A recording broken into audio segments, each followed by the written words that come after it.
you have to see students beyond the class.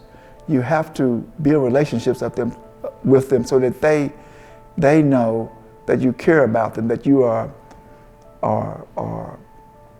truly involved in their growth, and that they, through you, can experience some things that will help them get through challenges. So being a teacher has never been a problem with me. I have children, they're adults, and I'm a teacher because I'm a parent.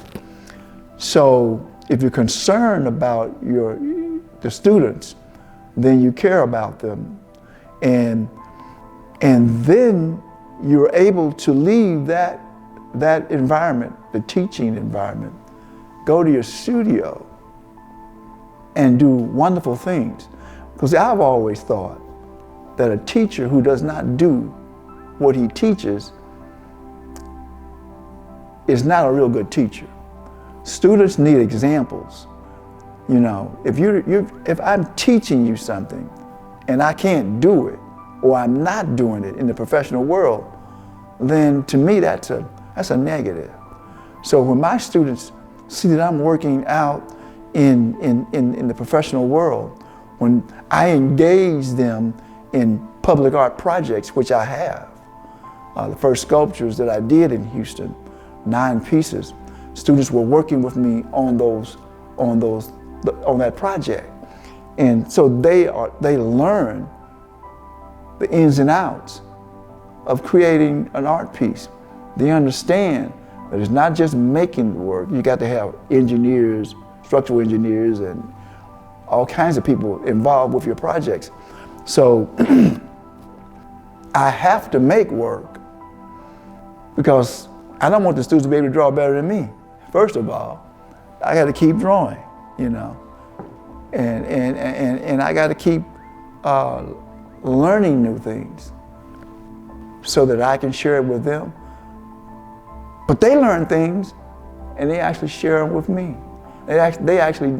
I'm surprised sometimes that I could even be taught by a student just by looking at what they're doing, you know.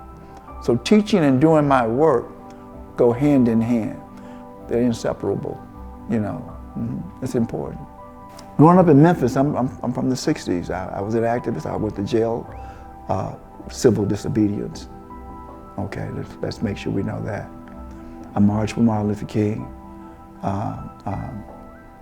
And so I was very social conscious. And I'm still social conscious. And my work reflected that. And it came a period in my life where I can physically be an activist, participate, but I didn't want my work to show that. Now, in my work, there are things that are embedded that deal with my family, and that deal with some social issues, but they're not so apparent, you know. I wanted to have, as I grew and matured, the freedom to do whatever I wanted to do. And I was freed from just a direct manner of almost like an illustration of reality, you know, my view of what's going on. I wanted to free myself from that, and I got free by looking at some women in Seiru, a small town in Ghana, and looking at their images, looking at what they would do, freed me and gave me an opportunity to make my marks, and just be involved with color. So Memphis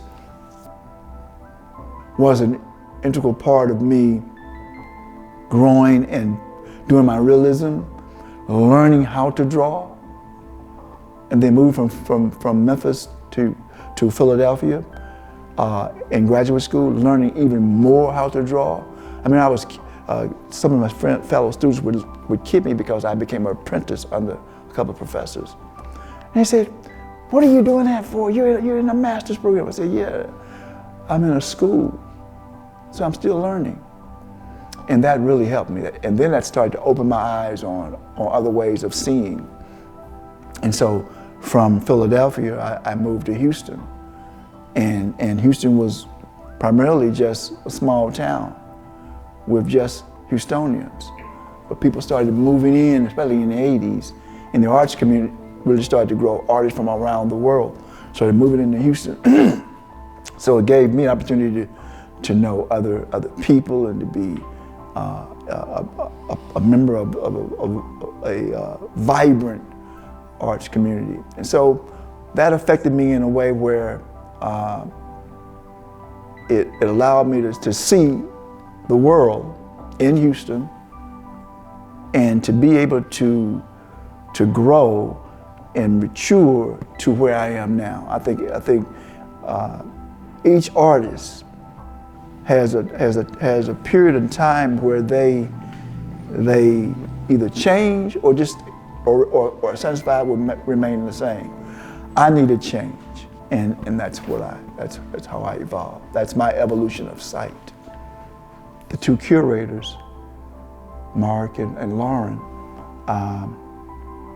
are responsible for those 6 sections being so good. You know, an artist choosing and putting together a show is not a good thing.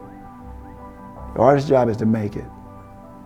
And then the curator's job is to define you, to design elements that highlight your career, that share with the viewer the history of maturity and enlightenment that an artist goes through. They saw the evolution of sight that I have. They saw how my vision changed from 72 to 2023, okay? So it took 2 outstanding curators to look at me and to look at a body of work and then narrow it down to a smaller, selective number of works. You know, an artist can't ask for a show. They have to be invited. So it was an honor to be invited. And to be invited for my first retrospective show outside of Texas. And it was more than just gratifying. I recall 20 years ago or less, the story of Alice Neal having her first retrospective show at 72, and I'm 72. She had hers at the Whitney, I have mine in Mocha. And I'm excited because this is a new beginning.